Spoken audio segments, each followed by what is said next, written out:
Hi, scholars. This is Miss C, and I am so excited to see you today. We are going to read an engagement text and a decodable. Materials. Go ahead and put your thinking cap on. Ready? We have 3 new learning targets for today. Our first learning target is using evidence from the text. I can answer questions about the engagement text. Show me the basics, my garden spot. The second learning target is I can read the high frequency words throughout, endure, weave, let's, don't, able, possible, saw, thought, explain, and laughed. The last learning target says, I can read the decodable text, my garden spot. Transition song. Gather round together, together, together. It's time to hear a story, a story, a story. It's time to hear a story to say what you've learned. Read aloud. Listen carefully as I read. Show me the basics, my garden spot. At the end, I will ask you questions, so make sure you're listening. Sunny days just make you feel good. It seems everything is better when the sun shines. Well, plants like sun too. They need sunshine to grow the best and give you the best vegetables and flowers. This is why picking a nice sunny garden spot is important. Take a walk around your yard and look for spots that have good sunlight, are easy to get water to, and aren't in the way of somebody else trying to have fun in the yard. You also might like to get a spot where people can see it and you can show it off to everybody. Because sunlight is important, you need to find out how much sun the spot you picked gets.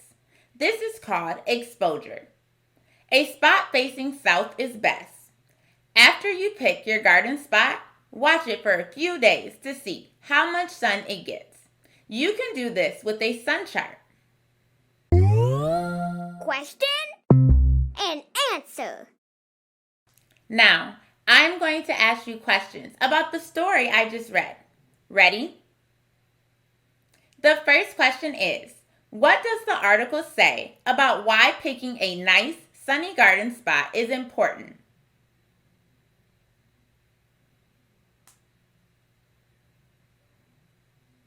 The story said, plants like sun. They need sun to grow the best and give you the best vegetables and flowers. Here's our next question. What is a sun chart?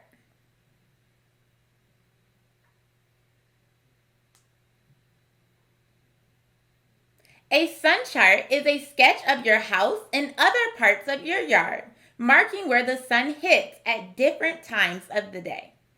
Here's our next question. In the article it says, because sunlight is important, you need to find out how much sun the spot you picked gets. This is called exposure. What does exposure mean?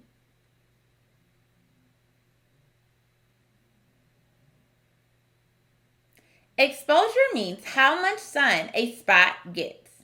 Here is our last question.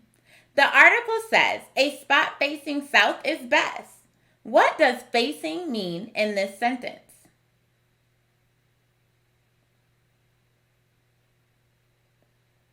Facing means pointing or looking towards. Great work making it through this section, friends. Word work. It's time for us to look at some high frequency words and add them to our snap or track chart. Remember, we will put words that play fair or follow rules that we know in the snap column, and words that do not play fair or are not spelled as we would expect in the trap column.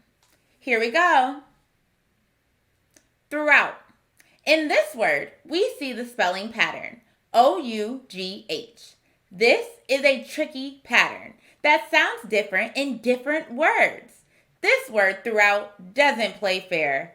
It goes in the trap column. Let's.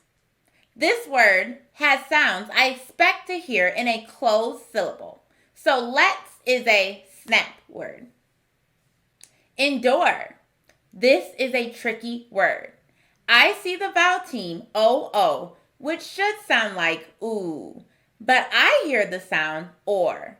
For this reason, endure goes in the trap column. Possible. I hear 3 syllables in this word. First, there is a closed syllable, P-O-S, which sounds just like I expected, pos. Next, we have the syllable sip, followed by l. Possible is a snap word. Explain. In this word, I hear the long A sound, A, at the end. And I see a spelling pattern I know for this sound, A-I. Let's put explain in the snap column. Last one, weave. This word has the letters W-E and has the contraction B-E, which sounds the way we would expect it to sound. Weave is a snap word.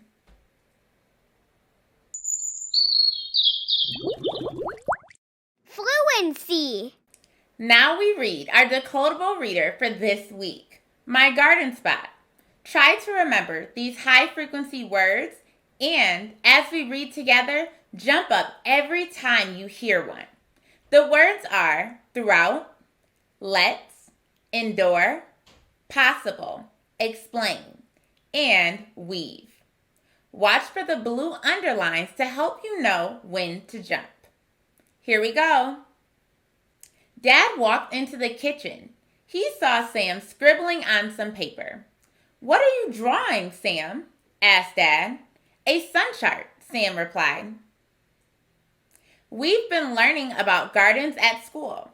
I know it's impossible for us to have a garden because we don't have a yard. So I'm planning an indoor garden, Sam explained. As you can see, we had a few high-frequency words. Starting from the top, we have weave, possible, indoor, and explained. Make sure you jump every time you hear a high-frequency word and use the blue line to help you. Plants need sun to grow, so I made this chart to keep track of when the sun shines through each window throughout the day. That way, I'll know the best place to put the garden. Sam showed Dad the chart. We had one high-frequency word, throughout. It looks like the kitchen will be the best spot. It gets sunshine in the morning and afternoon, and it faces south, which means it gets bright sunlight, said Dad. Sam and Dad went to the local garden center to buy some plants, plant food, a watering can, and potting soil. They chose a lavender plant with little purple flowers and a spider plant with long, thin leaves. As soon as they got home, Sam carefully put the plants on the table next to the kitchen window. He filled the watering can and sprinkled them with water. He made sure they were sitting at the right angle so they would get plenty of sunshine. Maybe we can grow some vegetables next, and a sunflower. And Dad stopped Sam. Let's see how we do with just 2. Then we'll decide if we can handle any more plants in our wonderful little apartment garden, said Dad with a smile. Closing reflection. Which high-frequency words were not tricky for you to read?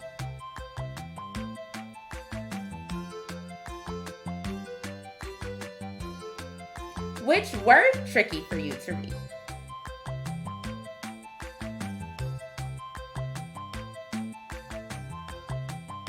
You did a great job reading today. Keep working on your fluency while you're reading, and I can't wait to see you next time.